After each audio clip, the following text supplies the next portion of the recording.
Recently बहुत सारे बच्चों को ना अपनी सितंबर 25 की आंसर शीट्स मिली एंड बहुत कंफ्यूज हो गए बच्चे कि मैम आखिर आईसीएआई का मार्किंग सिस्टम है क्या, हमको सिर्फ टिक टिक टिक दिया हुआ है, नीचे 0 मार्क्स दिए हैं, सजेस्टेड आंसर से कंपेयर करके भी समझ में नहीं आ रहा है। मैंने तो एक्सपेक्ट किया था कि 60 प्लस मार्क्स मिलेंगे लेकिन मुझे मिले सिर्फ 25 मार्क्स। तो आखिर ऐसा क्या करें कि अपकमिंग अटेम्प्ट में तो ऐसी गलतियां ना हो। तो बेटा ये प्रॉब्लम रिजॉल्व करने के लिए ICAI board of studies has started an amazing initiative. They are conducting subject specific webinars जहां पे वो लोग बता रहे हैं कि आईसीएआई किस हिसाब से पेपर सेट करता है, चेक करता है, अपकमिंग अटेम्प्ट में किस टाइप के क्वेश्चंस एक्सपेक्टेड है, कौन से इंपॉर्टेंट चैप्टर्स है, एग्जामिनर कमेंट्स के हिसाब से कौन सी गलतियां अवॉइड करनी चाहिए जिससे आपके हर सब्जेक्ट में 15 to 20 मार्क्स बढ़ सकते हैं। अमेजिंग इंसाइट्स होते हैं। प्रॉब्लम एक ही है, ये एक एक वेबिनार 2-2 3-3 घंटे का होता है। मुझे पता है आप लोग के पास टाइम नहीं है, इसलिए I am sitting down noting down the crucial summary pointers for you. इस पर्टिकुलर वीडियो में अपन बात करेंगे एफआर और एएफएम की समरी पॉइंटर्स की।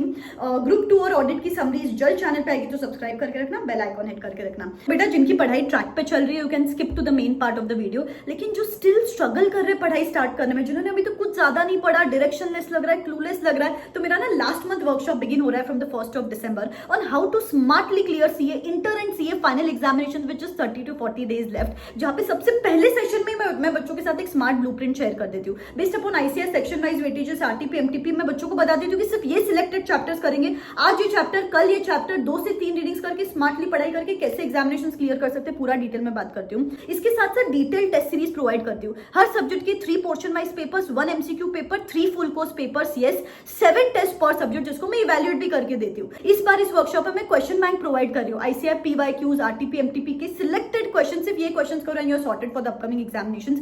All of this is available just at ₹1599। जल्दी इसकी प्राइस हाइक होने वाली है and I am going to take a very limited intake here. Description box में लिंक दे रही हूँ, go and check it out. Daily booster audio notes भेजती हूँ बच्चों को so that they stay pumped up and charged up in this crucial month before the examinations. Amazing sessions, 1.5 day plan, dos and don't, stress management. Last attempt के time पे भी इतने सारे बच्चों ने वर्कशॉप के लिए एनरोल किया था and they called me on the results day saying ma'am we passed by just studying in these last 30 to 40 days। आपके लिए भी यूजफुल रहेगा, तो if you are interested description box में लिंक दे रही हूँ। चलो अभी बिगिन करते हैं। ओके, तो सबसे पहले उन्होंने बोला क्वेश्चन नंबर 1 जो है वो बिजनेस कॉम्बिनेशन कंसोलिडेशन पर से आता है जनरली, और क्वेश्चन आता है कैलकुलेट बैलेंस शीट और रिवाइज्ड फिगर। तो इस टाइप के क्वेश्चन सॉल्व करना। 115 इन डेज 115 को प्लीज इग्नोर मत करो, उस पर से कंपलसरी 6 to 12 मार्क का क्वेश्चन आने वाला है।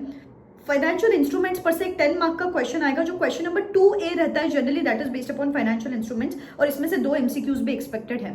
अभी उन्होंने ना सेक्शन वाइज वेटेजेस बताया। पूरा एफआर का portion is divided into 8 sections, तो कौन से सेक्शन में से कितने मार्क्स का एमसीक्यू आएगा और कितने मार्क्स का डिस्क्रिप्टिव आएगा उन्होंने ये बताया। You can pause and take a note of it. Section 1 MCQ 4 marks, descriptive 8 to 13 marks. Section 2 MCQ 2 marks, descriptive 5 to 9 marks.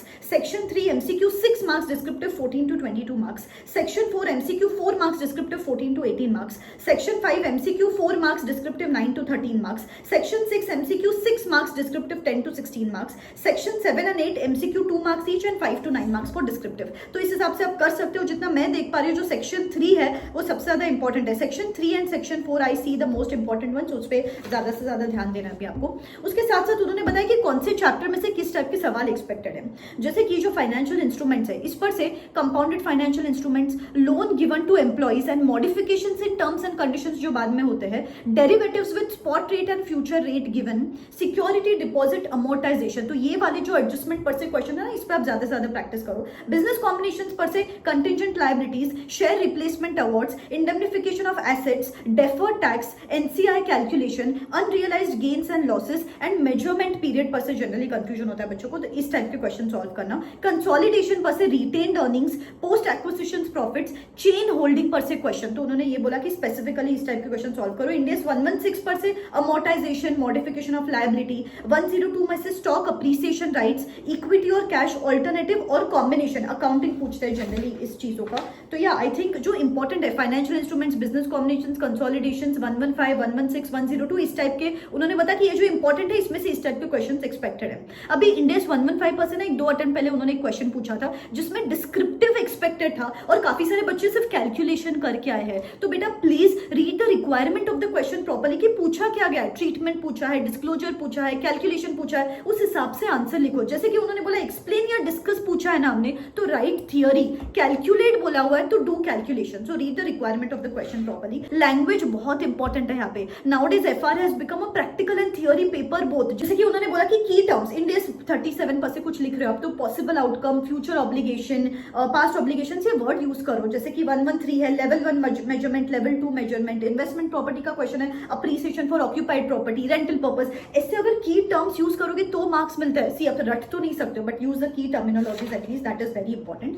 फिर उन्होंने बोला कि working notes and assumptions form the part of answer. कोई भी कैलकुलेशन दिमाग में नहीं करना है, प्लीज जितने ज्यादा स्टेप्स कोड कर सकते हो उतने ज्यादा कोड करो, स्किप मत करो कोई भी स्टेप। अभी उन्होंने बोला कि बहुत ज्यादा ना बेसिक्स में प्रॉब्लम है बच्चों की। जैसे कि मैं अगर आपको एक सवाल पूछूं, कमेंट करके मुझे जरूर बताना इसका आंसर क्या है। Maturities of any part of non current liability if it is repaid within 12 months from the reporting date, तो you will account that as a current liability और non current liability. Basic question, लेकिन यहाँ पे गफला होता है। Comment in the comment section में आप क्या करोगे। जैसे कि एक और एग्जांपल दिया उन्होंने, fair value of asset given up is to be considered as cost of asset acquired, not the fair value of asset received in exchange. इसमें काफी सारे बच्चे गलतियां करते हैं, तो प्लीज बेसिक कॉन्सेप्चुअल अंडरस्टैंडिंग पे भी ध्यान देना है आपको। Also they said time management is a major issue when it comes to this paper। बहुत ही लेंदी पेपर आ रहे एग्जामिनेशंस में, इसलिए तो वर्कशॉप में डिटेल टेस्ट सीरीज देती हूँ मैं बच्चों को और उसको इवैल्यूएट भी करके देती हूँ so that time management issue examination में ना आए। Okay, now the next subject is AFM. AFM में जनरली उन्होंने बोला it is instruction based syllabistic with students do. 360 days 365 days question में क्या दिया गया है, round up to 2 decimal 3 decimal, read what is given in the question. $1 is equal to 75.025, आपने consider किया 75.02, इसलिए फिर फाइनल कैलकुलेशन में गलत हो गया ना। जैसे कि अगर उन्होंने कुछ मेंशन ही नहीं किया है तो सिक्योरिटी वैल्यूएशन का क्वेश्चन है up to 2 decimals round off करो, बिजनेस वैल्यूएशन का up to 3 decimals, PV factor 3 decimals, ये बाय डिफॉल्ट और आप अजम्पशन दे सकते हो। यहाँ पे उन्होंने बोला 4 चैप्टर्स जो जनरली इग्नोर्ड है यहाँ पे, security valuation, derivatives, portfolio and mergers. ये 4 चैप्टर्स इंपॉर्टेंट है लेकिन इग्नोर्ड है, तो please focus upon these as well.